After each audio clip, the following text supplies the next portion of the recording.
Paint is pretty amazing stuff when you think about it.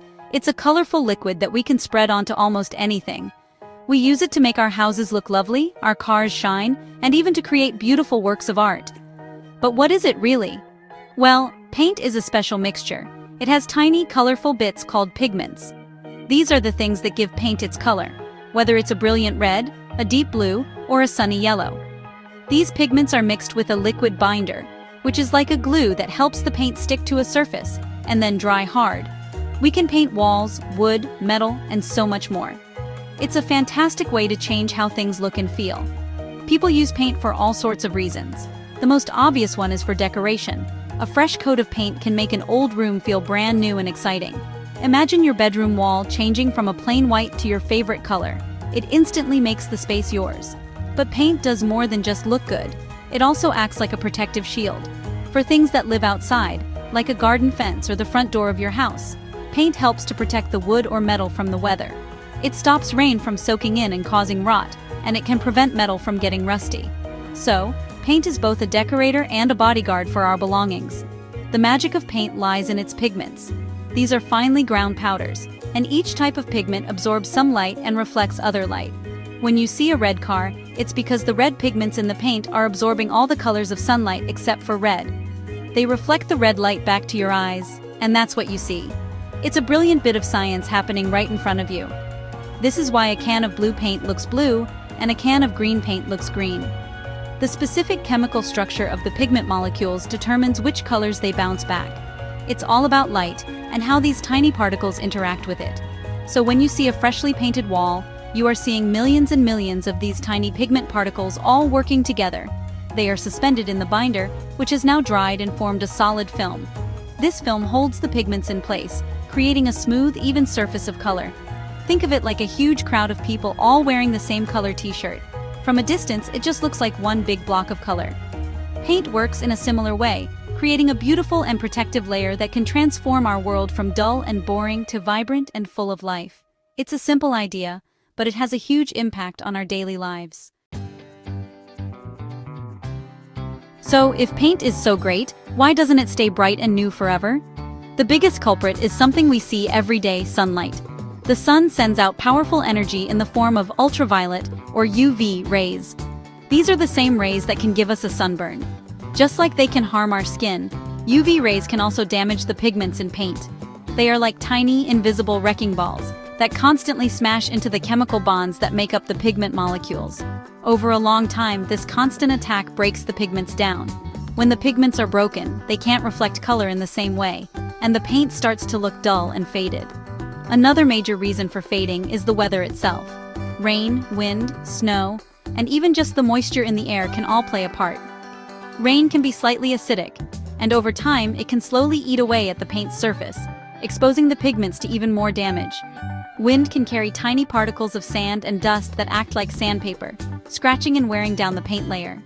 In very hot or cold places, the constant expanding and shrinking of the painted surface can cause tiny cracks to form, allowing moisture to get underneath and cause the paint to peel and fade. It's a constant battle between the paint and the elements.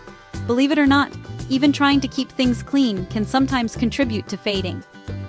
When we wash a painted car or scrub a wall, we are creating friction. If we use harsh chemicals or rough sponges, we can accidentally scrub away a tiny layer of the paint each time. While cleaning is important to remove dirt that can also damage paint, doing it too aggressively or with the wrong materials can speed up the fading process. It's a bit like rubbing an eraser on a drawing. Each time you rub, a little bit of the picture disappears. Gentle cleaning is the key to making the color last as long as possible. Finally, oxygen in the air can also cause a process called oxidation. This is the same process that makes a cut apple turn brown or metal turn rusty. Some pigments, especially in older types of paint, can react with oxygen over time. This chemical reaction changes the structure of the pigment molecules, and as a result, it changes their color. This is often why you might see some colors, like certain reds and yellows, fade faster than others. Their chemical makeup is simply more vulnerable to being broken down by sunlight, weather, and the very air we breathe. It's a slow and steady chemical change happening all around us. You don't have to look far to see examples of faded paint. Think about old cars.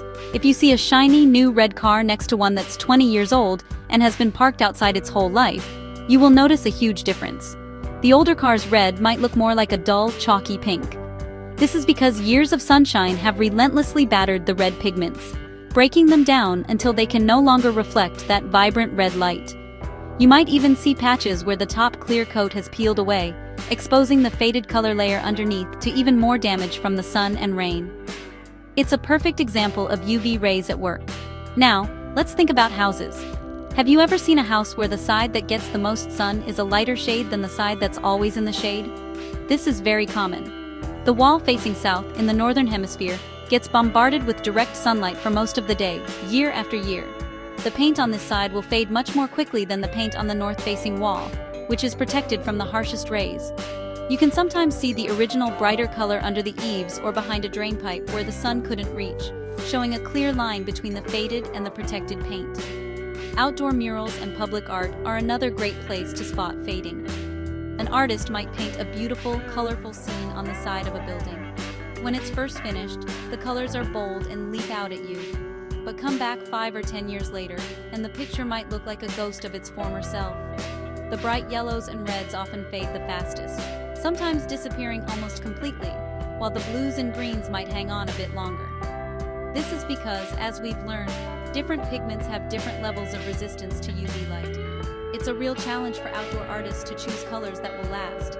Even inside our homes, fading can happen, though it's usually much slower. If you have a colorful painting or a photograph hanging on a wall that gets a lot of direct sunlight through a window, its colors can fade over time. Have you ever moved a picture frame that has been on a wall for years? You often find a darker, more vibrant patch of paint on the wall where the picture was. This shows you how much the surrounding paint has been slowly lightened by the indirect sunlight that fills the room every day. It's a subtle but clear demonstration of the power of light to change the world around us. So, can we do anything to fight back against the Great Fade? Yes, we can. Science has given us better ways to protect our colors. Paint manufacturers have developed special paints with added ingredients that act like a sunscreen for your house or car. These are called UV inhibitors. They work by absorbing or reflecting the harmful UV radiation before it has a chance to reach and destroy the pigments.